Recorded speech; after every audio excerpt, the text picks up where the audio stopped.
The conversation of the free day secondary education program is Dr. Emmanuel Manyasa still with me here. And of course, we're talking about the whole issue of funding.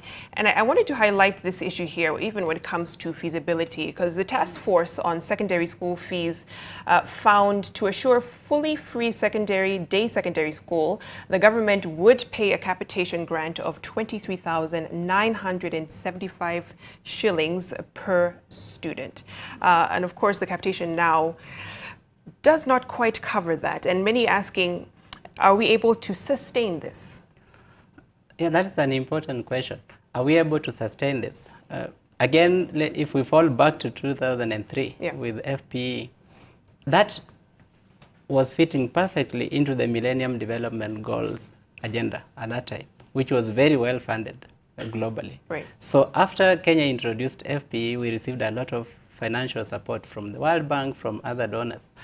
The question is, are we assured of such a support with free secondary education? If we are not, are we confident that we shall generate revenues here to sustain the program? My own opinion is we may not be. Mm-hmm. If we fail along the way, what are the implications? Because we can see at primary level that we had very high enrollment rates immediately after we introduced FPE, and that the enrollment rates have been declining over the years, and they are not as high as they were at that time. So we will witness increased enrollment this year in secondary school. That rate may not be sustained over time. But the worst is if this comes with negative impact on quality. Right, right. Because if it impacts quality negatively, then that education ends up not being very meaningful. And that would be a bigger problem for me. Certainly, which we'll get to. And you mentioned, of course, once the free primary education came into play, the initial enrollment was high and then gradually diminished. What was contributing to that, even though that it was free? Partly because of the excitement. If you had dropped out of school for the reason that you couldn't afford, now you don't need to afford, you can just come to school. So that was excitement. But over time, it became evident that you came back to school to be part of a crowd and you're not actually learning.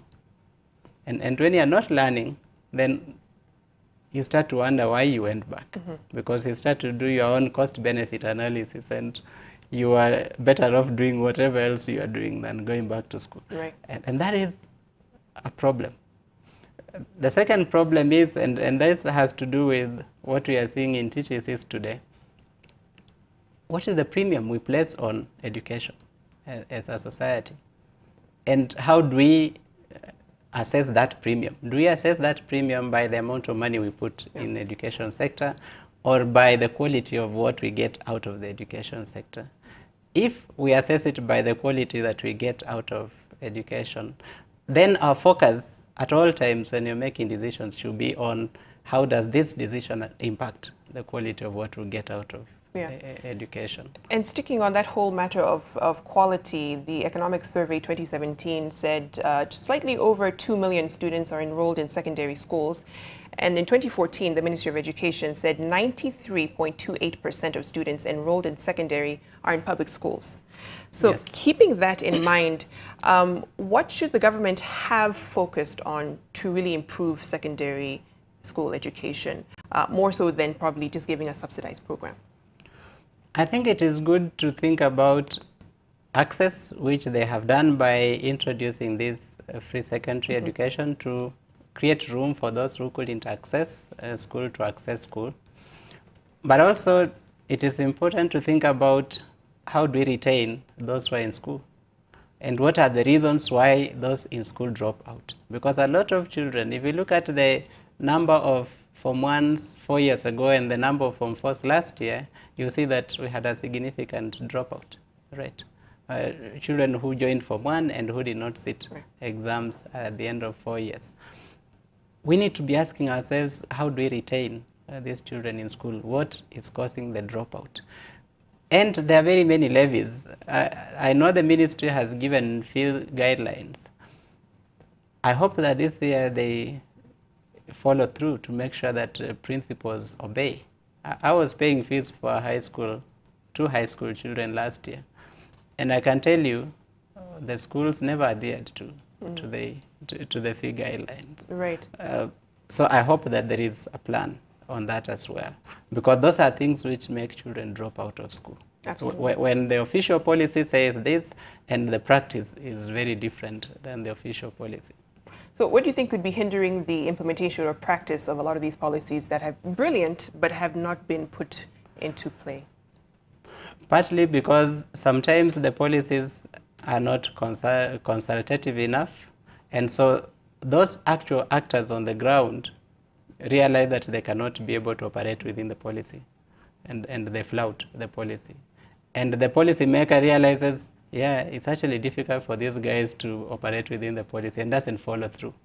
So the pronouncement is made for the public, but in practice, they know that it is not being followed because there are challenges with following.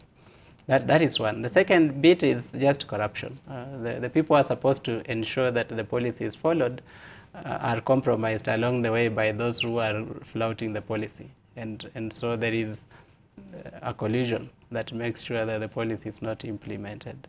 And then, of course, we have at all times said, let parents be vigilant and hold teachers to account. Parents are very weak, very, very weak.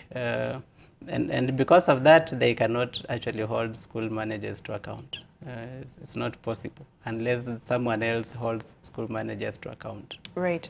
And when it comes to the whole issue of quality of education, because you mentioned several factors that would diminish, of course, the kind of quality. The teachers who, funny enough, had failed in a NEC examination. I was reading an article in today's paper saying 5,000 trainees out of 12,000 that sat the NEC examination in 2016 failed or were made to repeat. And of course, the big question is, then what does that mean for our students? That is very unfortunate because, and it is a problem we have created over the years. We have created the problem by making a teaching profession not attractive, right, for a lot of people.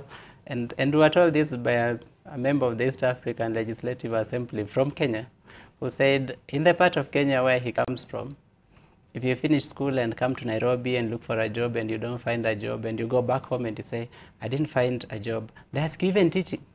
You didn't get that. Right. Because that is what you should get when you can't get anything else. At the bare minimum, yeah. Yes, at the bare minimum, you should become a teacher. Now, that is not the mindset. Yeah? Because the teacher is supposed to be the frontier of knowledge. Let me give you this example. If you score an A, most likely you got 80 marks. Yeah? And as individuals, we have limitations of understanding and we have limitations of communication. So if you get 80 marks and you go to teach someone else, you deliver 80% of that, which is still very good. But that means that person gets 64% of what there is, because you have mastered 80% and you have delivered 80% of what you know. So they have 64%. If you add their own limitation of understanding, and they understand 80% of what you have delivered, they are 48% below average. So you can imagine if the teacher is on the margin, is at 50%, and they deliver even 80% of that, that is still 40% right, of what the learner should be exposed to. There's a big problem when the teacher is not the sharpest person around.